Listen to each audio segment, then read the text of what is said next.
Hello, everyone, and welcome to Kilowatt. My name is Bodie, and I am your host, and I am recording on Wednesday, May 19th, 2022, and I'm very late. This episode is very late, even for me. And the reason why it's late has nothing to do with the fact that I had COVID, but there was a fair amount of you, I wouldn't say a lot, but a fair amount of you actually reached out and were like, hey, are you good?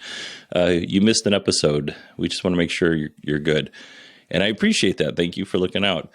But it had nothing to do with COVID. It had everything to do with just a bunch of stuff like breaking around the house, including the house. And I had it just took way longer to fix than I actually thought it would take to fix. It was the last 10 days have been very busy and I'm very tired, but it had nothing to do with the COVID stuff. But one of the things I was able to do last week was I was able to sit down with Jessica Kirsh and we chatted about Starbase, a little bit about Giga Rodeo, and Starlink. So we just got some updates on those, and I will put that at the end of the news section for this episode. And I should let you know also, and I'm going to get to the news here, I promise. I should let you know that there will be a regular episode released on Friday night, Saturday morning, so that we can get back on schedule, because that's really important to me. All right, let's jump into the news. Lucid Motors is expanding into Europe with the Air Dream Edition R and the Air Dream Edition P. The R stands for range, the P stands for performance, and that's all I have to say about that. A few weeks ago, we talked about NASA partnering with EV automaker Canoo, which is Canoo, just in case you didn't know. And in this partnership, Canoo was going to build transport vehicles for astronauts to go from their astronaut enclosure to the launch pad. And then Canoo was going to create a couple of additional vehicles, or modify, not really create new vehicles, modify a couple of their vehicles to do some utility things around the launch pad area. Well, that is all in jeopardy because Canoo's Q1 financial results were not fantastic. They lost over $125 million, and they may not have enough cash to begin production on their vehicles, which is, a really crappy place to be. Right now, they have about $104 million cash on hand. They are working on getting more funding, but it's all up in the air at the moment. In addition to a difficult quarter, Canoo is suing their second largest shareholder, DD Global, for selling shares in a suspicious manner. So according to Electric, DD Global sold shares back in March and then simultaneously performed some sort of equity swap for the same amount of shares with an unknown buyer. So we're not really sure what's going on there. Honestly, I have no business talking about corporate finances, so I'm just reporting this information because it may basically turn out to be important later at some future point. Are Canoo's days numbered? I hope not. I really want this company to succeed just because they have a very unique take on the EV, and I would like to see them come to market. I like companies that are doing something weird and different. And Canoo's vehicles are definitely weird and different. Foxconn has officially purchased the Lordstown Motors plant in Lordstown, Ohio for $230 million. Lordstown Motors isn't going away, however, because Foxconn and Lordstown Motors will partner to build the Endurance EV pickup truck that Lordstown was having such a hard time with. Not only will Foxconn produce the Endurance EV for Lordstown Motors, they're also going to produce the Fisker Pear.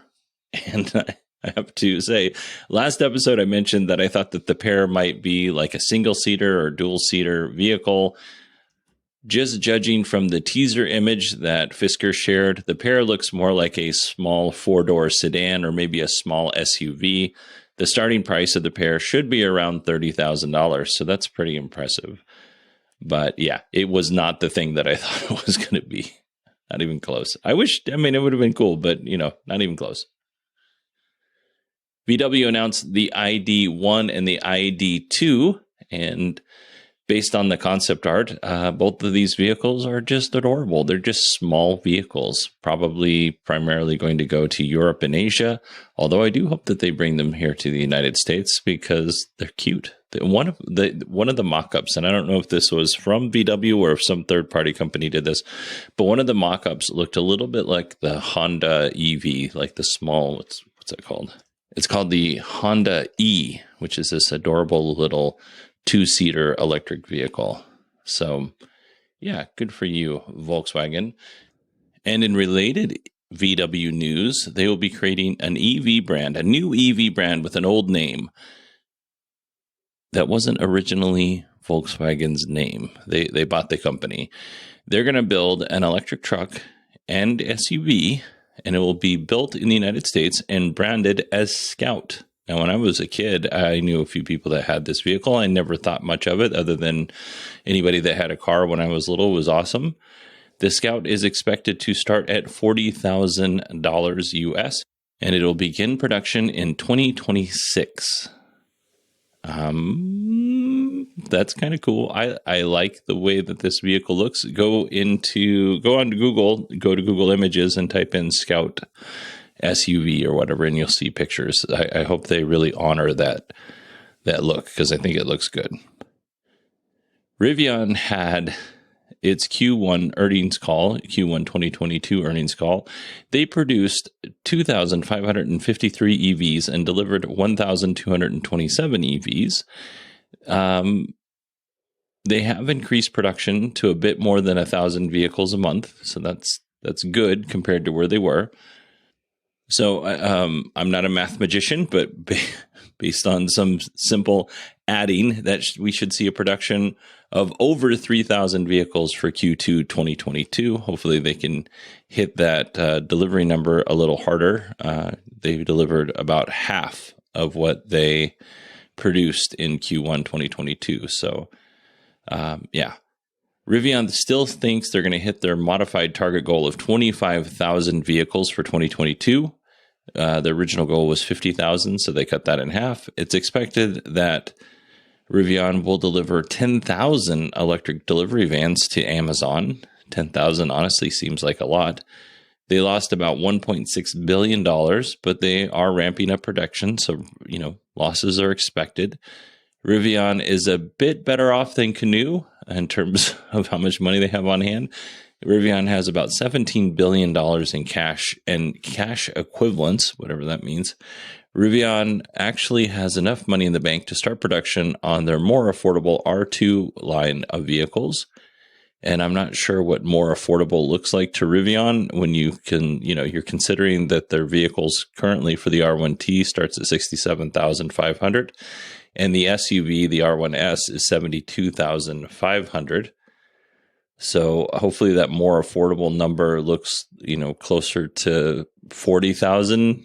Below 40,000 would be great, $45,000. But yeah, I mean, on the face of it, it looks like bad news for Rivian, but honestly, they're in, production hell. And throughout the whole time that Tesla was in production hell with the Model 3, Rivian was really working hard at, learning those lessons from Tesla. And it turns out no matter what you think you're prepared for, you're not.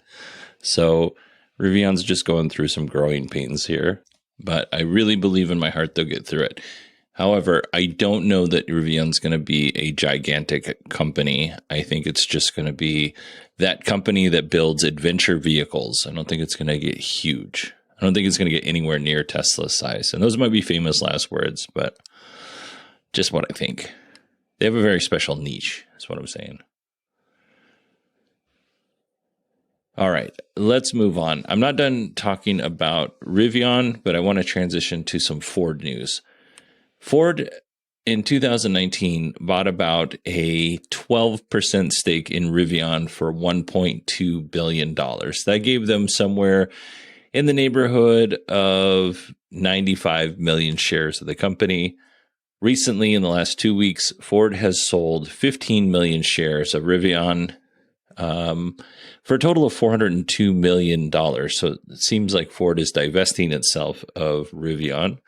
At its height, at Rivian's stock price height, at the highest point of Rivion's stock price at its highest, that $1.2 billion would have been worth around $9 billion. So not a bad return for Ford.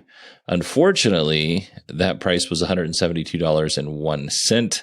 It is currently sitting down around $25.84 as I write this. So that's the thing. There's a lot of financial information in this show that I don't normally talk about. United Rentals, which is a big, huge international rental company, has agreed to purchase 500 F-150 Lightnings and 300 E-Transit vans from Ford. The first 120 vehicles, the first 120 Lightnings, will be delivered this year. And you know what? I'm going to be honest. When I was looking this up, I did not realize that United Rentals was such a big company. I thought they were only here in the United States. And yeah, they're all over the place. I don't know if they're in Asia, but they're in a lot of different places. Now, if you're a regular human being if you're a regular person with a Ford F-150 Lightning reservation, deliveries should start this week. So that's really good news for a handful, let's say, of F-150 Lightning reservation holders. I don't know how many people are going to get their vehicles in the first month. It's probably not a lot. But still, if you're one of those people, it's probably pretty important to you. But if you get your vehicle from a dealer, which I think you have to, despite Ford warning dealers not to mark up the F-150 Lightning, some dealers are continuing to do just that. And Ford has, threatened like penalties and stuff. And for whatever reasons, these dealers don't seem to care. DCH Ford of Thousand Oaks in California, they're charging about $145,000 for a Lightning Platinum Super Crew, which if you were just to go to Ford's website and build this truck, you're looking at spending about $95,000. So they have a $50,000 markup on a $95,000 truck, which is insane. According to Teslarati, other places in California have about a $40,000 markup by these dealers. I'm going to go ahead and go out on a limb here and say that you should not buy your vehicle from these monsters.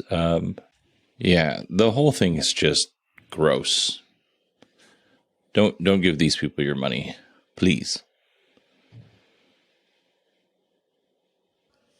All right, not sure how to transition away from that.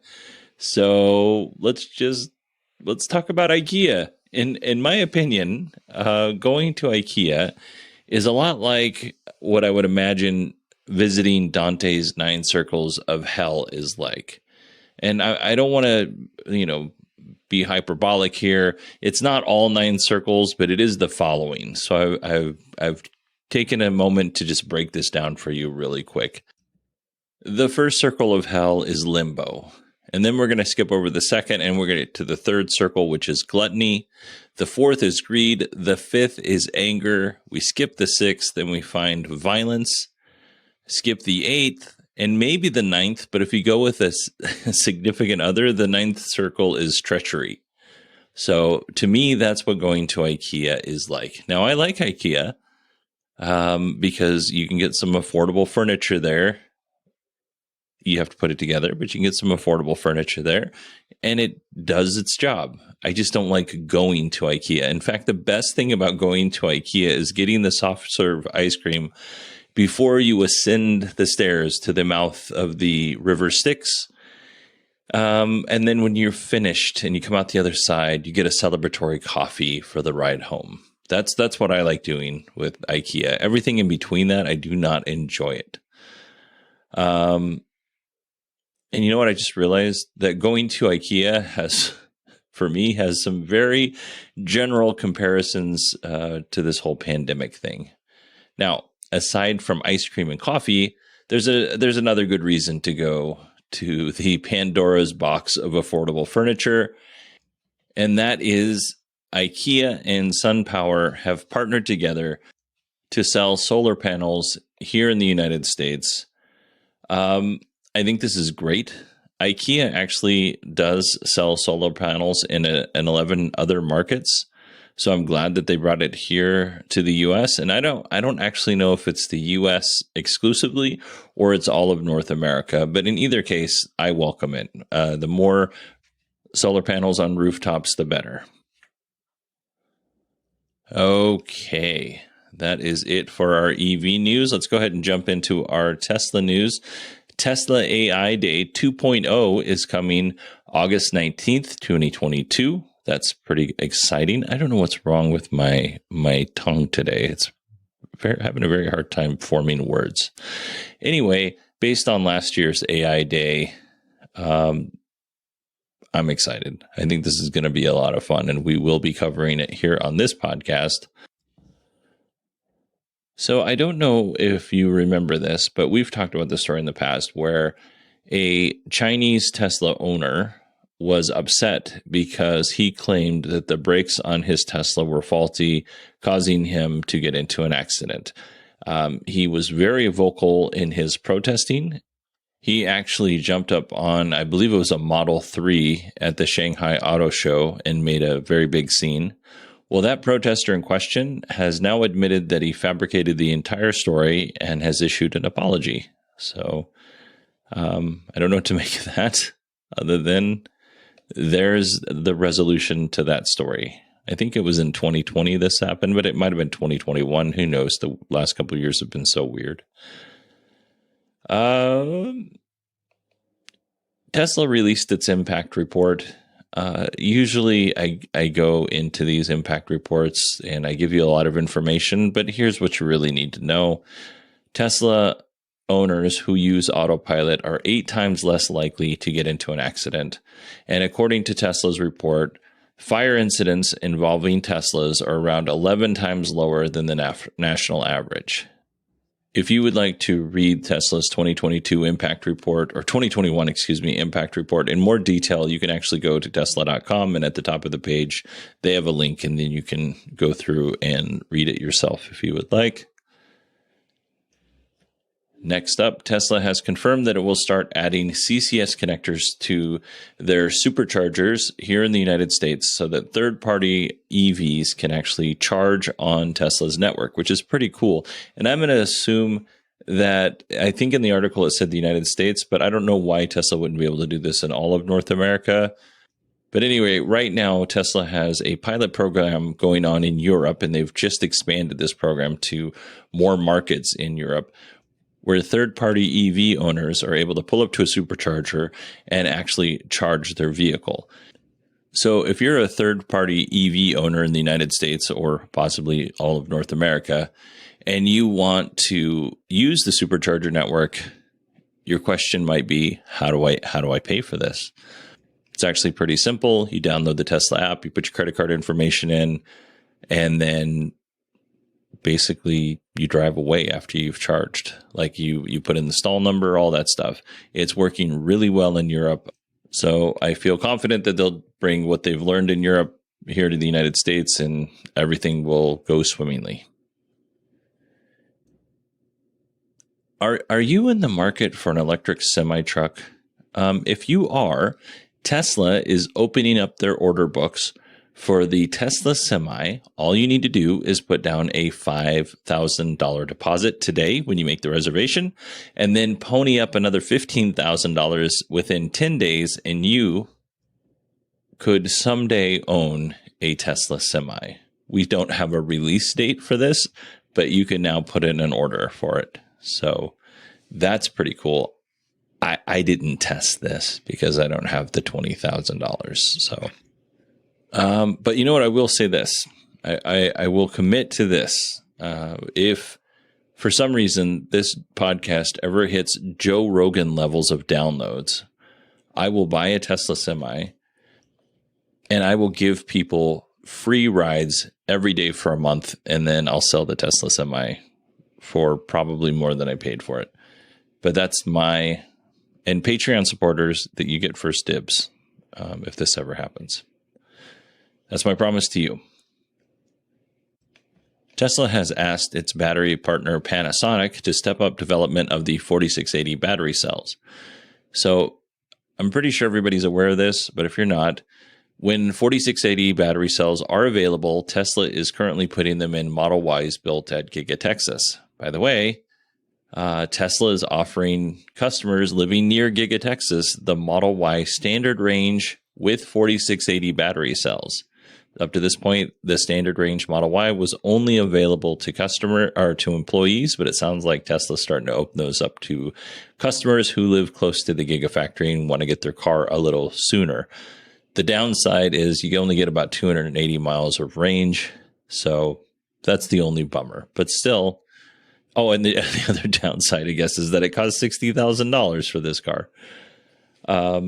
Next year, we should see Tesla start production on the Cybertruck, so that's exciting. But according to Electrek, the average Cybertruck will use twice the battery capacity of the average Model Y or Model 3. So this brings us back to the beginning of the story in that Panasonic and Tesla Tesla's other battery cell partners are really going to have to start producing a lot of these battery cells so that they can fulfill that demand. If you live in Europe or Asia, you can no longer order the Cybertruck outside the United States. And I should say that according to some things that I was reading today before I started recording, you will not be able to buy this vehicle in Australia either. So that's a real bummer. We don't have a reason as to why they're doing this, but my best guess is the Cybertruck is a very large vehicle, and it may not be the best option for Europe or Asia, although it seems like Australia would be a really good option for. But I think they're just trying to. I don't think I want to say that. I think Tesla as a company is overwhelmed by the amount of demand for their vehicles at the moment, and their lack of the ability for them to produce these vehicles at the scale that they need to. I think they're just kind of pulling everything back a little bit. That doesn't mean that at some point they won't release these Cybertrucks in those markets. It just means that they are very overwhelmed and they just kind of have to say, you know what, right now we can't service everybody. So we're just going to have to pull back until we can ramp up production. So to that end, Tesla is also considering halting orders on some of their vehicles because delivery times are just too far out. So there's a couple of vehicles right now that are sold out till 2023. In my mind, it doesn't make a lot of sense to sell a vehicle out till 2025 or 2026.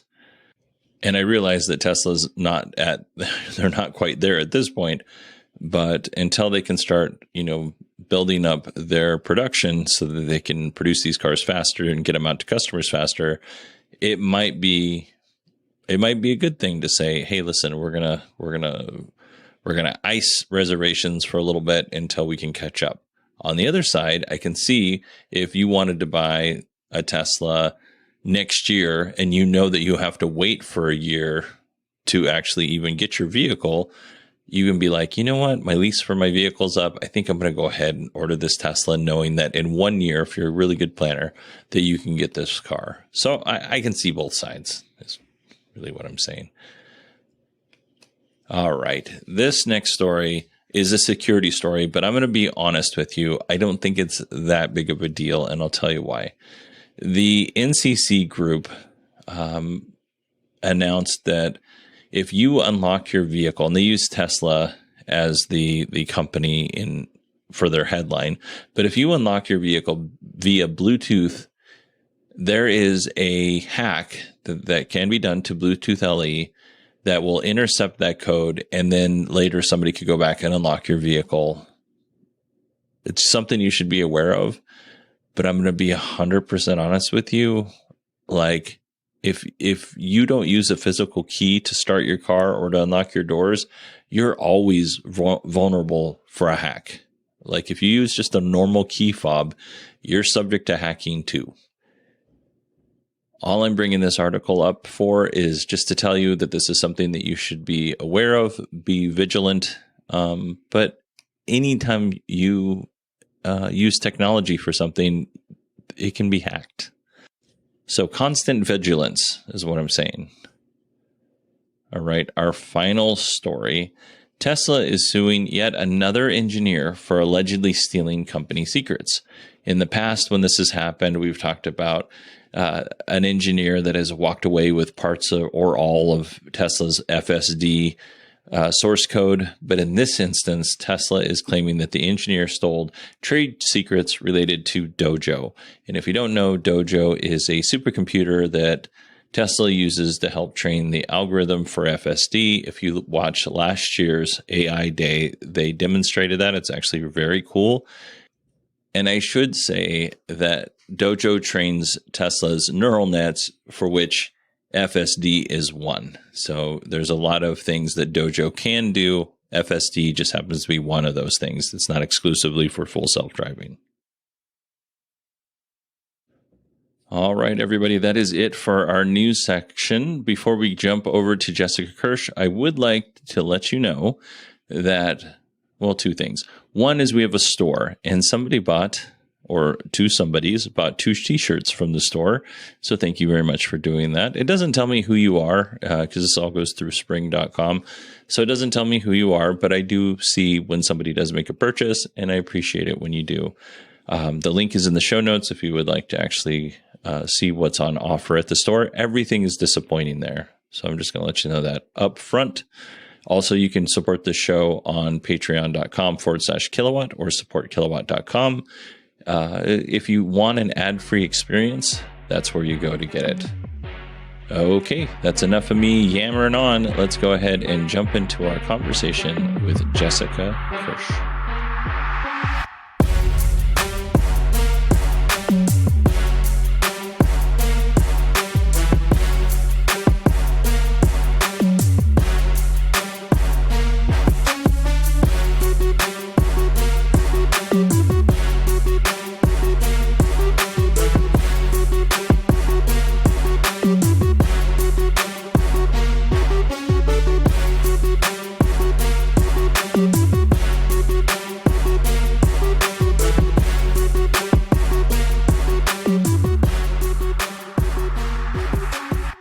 Hello, Jessica Kirsh, and welcome to the show.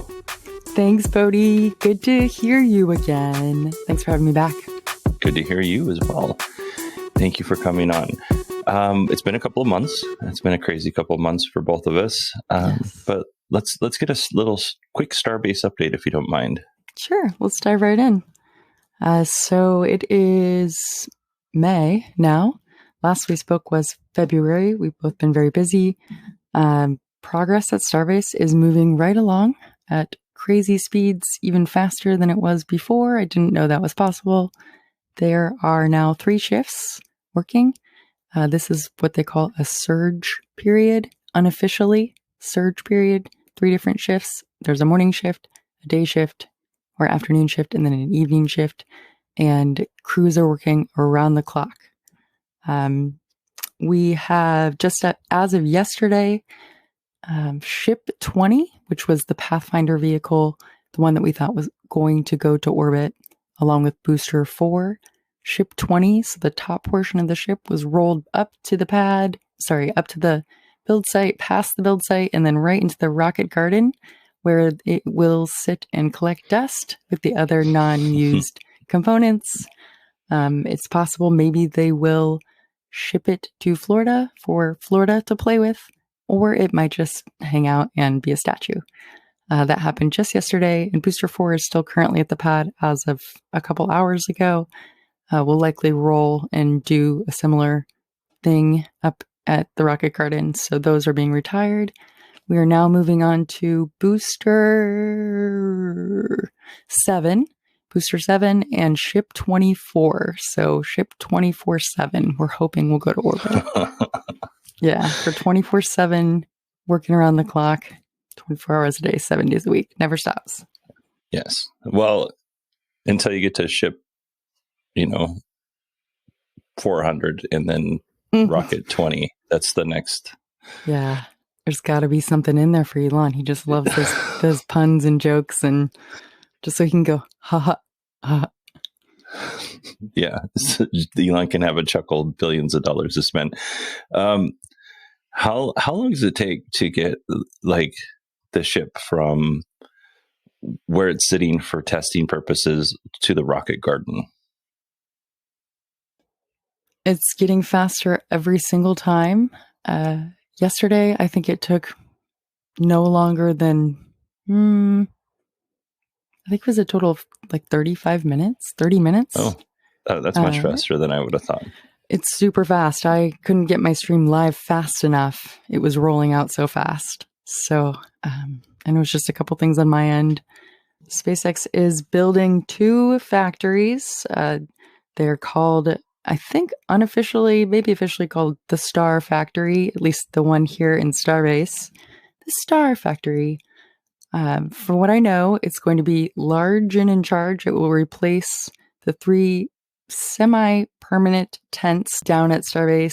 There are 3 of them. This building will replace those, and it will be kind of an assembly line for ships. So Elon said he projects to populate Mars and have a populace of 1,000 human beings on Mars. It'll take 1 million people. And with that, they will need 1,000 ships per year of production. So last I heard on Lex Friedman's podcast with Elon, they spoke of producing 1 ship and 1 booster per month. And I think at the speeds that they're going now, especially with the 3 shifts a day, they could be doing that much faster, maybe every 2 weeks. It is a moving assembly line. They've really got it down to a science. And then when Tesla Bot comes in, game over. Yeah, I mean, maybe eventually game over. I want Tesla Bot to be a thing. I hate vacuuming, but I also hate dirty floors. I hate mopping. Yeah. I hate dirty floors. So I do it only because I hate the dirty floors. Yeah. But I would pay $15,000 if this thing could just do all of the housework. Mm-hmm. And it's got I'm going to need a 15-year warranty, but for that much money, for $1,000 a year for 15 years, and it does all the housework, and I don't have to replace it, I think that's money well spent. It's a maid, and yeah, I want it to go to the grocery for me. Like, go to the grocery, come back, put my groceries away, cook the food, just I'll vacuum, robot, and then come, back. I live alone, so maybe just tell me some jokes or something. Companionship. What are they building in Florida? Because you got to speak to Elon, sort of. You got to ask a question. I did at the Starship presentation right after we did our podcast, actually, I think. He asked, he opened up the floor for questions, and he says, you're going to have to yell. I can't hear you. And also there's lights in my eyes, so I can't see you. So Nick and Sweeney asked the first one, something about Raptors and Starship, and I asked the second one, asking how much will Starbase be used versus Cape Canaveral, and his response was they plan to build a production site and a production and build site, which is one thing. Production and build are the same area here, and a launch site there. So production and build site and a launch site in Cape Canaveral as well. That makes sense. So everything that's here at Starbase, they want to do there as well. And he ended his comment with redundancy is key. Redundancy is a good thing. And so that's that's underway right now. The tower's going up. They're going to have a new and improved GSE tank, ground support equipment for all the fuel and all of that stuff. And yeah, it's right there at where all the other launches take place. So it sounds like their goal is to, have materials come in on one side, rockets and ships come out on the other side, and then it just gets stood up on the launch pad. Yes. That's exactly it. It's like I attended the Cyber Rodeo, the Giga Texas opening, and the entire first floor was just robot assembly line pieces. Robots. Oh, did you got to tour the factory? Yes. Yeah. Oh, let's talk about that. Yeah. Yes. I got to tour the factory. Okay. How was that? It was great. I didn't have a chance to get upstairs, but I did get to see all of the. It was insane. We walked in, and it was the stamping, the casting, or the For the molding. front and the rear. Yeah, the front and the rear. They had a mechanical bowl in the middle of those machines. Oh, yeah. They had everything. Yeah, they had everything beautifully lit, and there was music and the ambiance, and it was the only humans that I saw were like just employees that were monitoring to make sure no one like went under the ropes or anything like that. So all of the machinery appeared to be in demo mode. So they would pick something up and then, for example, all 4 tires, they had an assembly line where they were all Model Ys, right? On the line, there was, I don't know, a couple, and they would pick the chassis up, and then they would take each wheel. There'd be 4 robots, and they would, turn it a certain way, and then they would put them on, and then they would tighten it or whatever, and then they would take it off and set it back down to do it over again. Okay. I didn't realize there was like, I didn't realize they had them like demonstrating what each robot did. I thought that it was just. Yeah. It was really fascinating. It just was insane to see.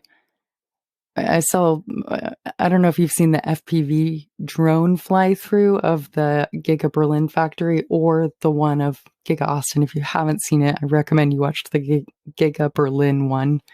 The one that Tesla produced? Yes. Yeah. So cool. It is really good.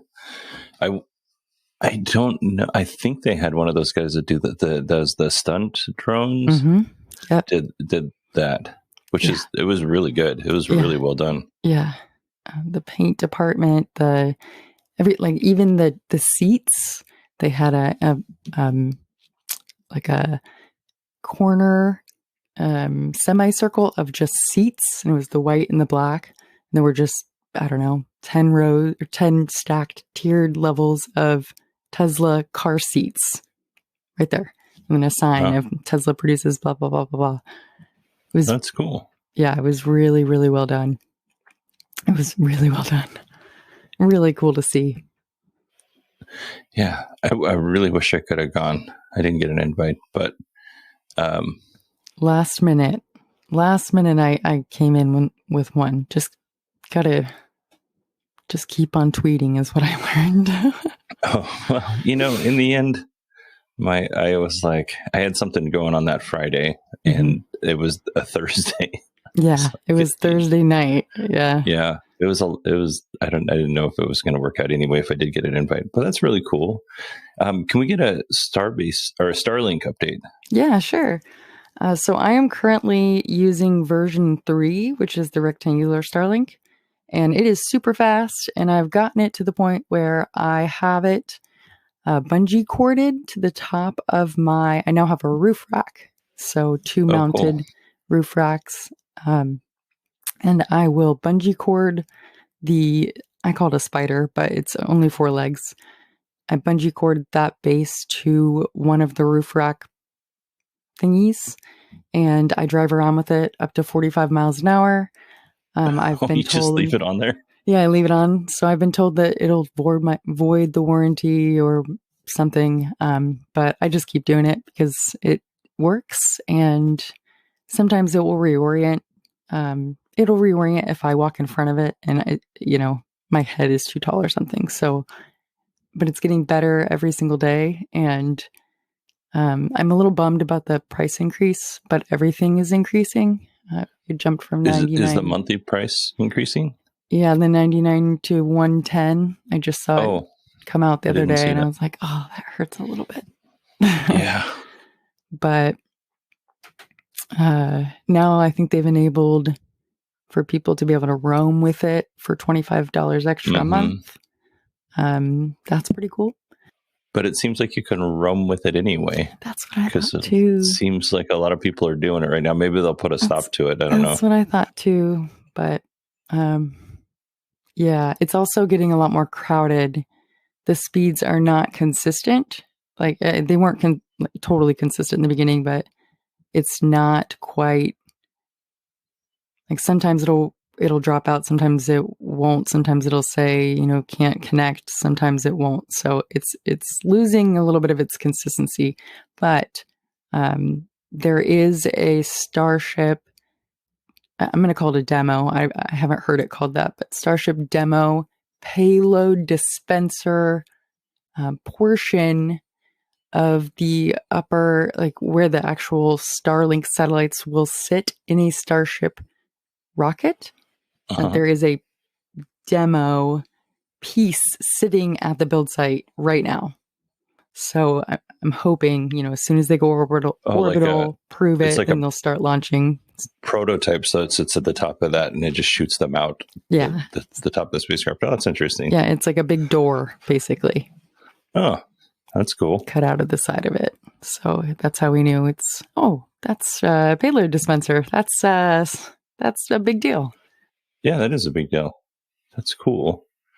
Let's talk about fun dispensers, because you had an opportunity to ride in a Model X Plaid. Oh my God. Can you tell us about that experience? Bodhi, it was insane. The Model X Plaid I've never felt anything like that before in my life. It basically rearranges your organs. I thought that the Model 3 performance was fast. I've ridden in a Model S performance, ludicrous, whatever, rainbows and unicorns. But the Model X Plaid, I've not been in a Model S Plaid. Model X Plaid, first of all, the dashboard goes plaid, which I thought was really cool. I didn't know that happens. You have to achieve drag strip mode, and it has to hit this certain threshold and all this stuff. But when you punch it, my skin on my neck went backwards. Yeah. Like it actually sent the skin backwards on my neck, and it's equivalent. I mean, it has to be what it feels like to go into space, I'm assuming. Yeah, I saw the video, and because if anybody wants to go see it, they can go to youtube.com/Jessica Kirsh and take a peek. Oh, you saw that video. Yay. Yeah. Like before we recorded, I wasn't lying. I check in on you often. I don't always stick around, but I check in to make sure. I appreciate that. That means that is a true friend right there. Thank you. So you're welcome. Yeah, it's called Hector Has Gone Plaid, and Hector Ramos owns the Model X Plaid, and he drove it to Texas and back, did a road trip, and charging was all good, with the exception of when a big group of them came down from Austin to Starbase, and there just weren't enough chargers. Yeah, there was a lot of people in that group. Right after Giga Rodeo, there was I don't know how many people were there, but it was a lot. There were a lot, yeah. They came down in stages because there was a backlog at one of the chargers of like 4 hours. There was a waiting list. Jeez. Yeah. Anyways, it was fun. It was cool. That's awesome. Yeah. So the Plaid, it did not disappoint. I was not expecting that. Don't do it too many times. You will get sick if you have any kind of motion sickness. Did Hector say if there's a limit how many times you can do it, or can you just basically you might have to like have a timeout and then you can continue doing it? Like, does it cause damage to the battery or anything? I don't know if there's a limit. I think he takes it to the Tesla meetups, and he said that one time he took it and people were just like, "Hey, can you take me for a quick lunch?" And he said it got to like 6 people, 6 different rides, and he's like, "I have to stop. I'm gonna pass out." So it's just a physical body limitation. Yeah, it gets into cheetah mode, which I didn't know existed. Have you heard of that? Yeah, it kind of lowers the stance. Stance like a cheetah. Yeah. Yep. Yeah, like cheetahs up, and then he has to wait for it to warm up in drag strip mode, which I guess realigns everything in uppers and lowers. I'm not exactly sure, but it is smooth sailing and just so much fun. If you like adrenaline, go for a ride in one of those. Insane. I'm going to have to. All right. Well, yeah, Jessica, I think we're going to end that here. Can you tell everybody where to find you? Sure. If you would like to find me, you can find me on YouTube, youtube.com/Jessica Kirsh, Kirsh. I'm also on Twitter, at Jessica_Kirsh, Instagram, Jessica.Kirsh, and TikTok, Jessica.Kirsh. And anywhere else you want to find me, just Google Jessica Kirsh. Yes, your Starbase TikToks are really good too. Oh, thanks. If I could pay you another compliment. Yeah, thank you. I appreciate that. Yeah, I like it when you, with like sunset and you add the romantic music and then you're just kind of panning over to the starship. Oh, yeah. Those are good. Oh, thanks, Bodhi. That's great feedback. I'll keep doing them. Well, thank you for coming on the show, Jessica. Thank you for having me.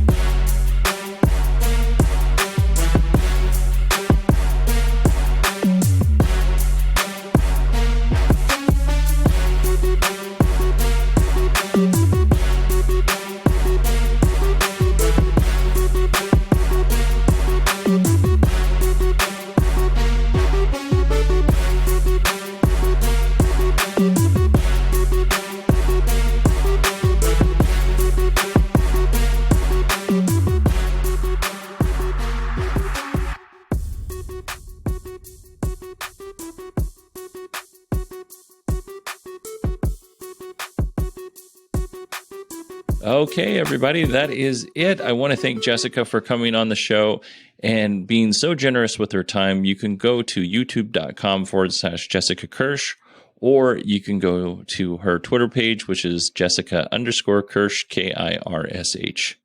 So I would highly encourage you to go follow her if you don't already follow her. If you want to email me, you can do so at Bodie, BODIE, at 918digital.com. You can also find me on Twitter at 918digital. And yeah, that's it for me. Normal show this Friday night, Saturday morning, just so everybody's aware. And then hopefully after that, we will be back on our normal schedule. So I want to thank everybody for being patient with me. I want to thank everybody for reaching out and making sure I was doing okay. You are all very sweet and lovely people, and I appreciate each and every one of you, not only for listening to this show, but for caring. I hope you all have a wonderful, wonderful 2 days, and I will talk to you soon.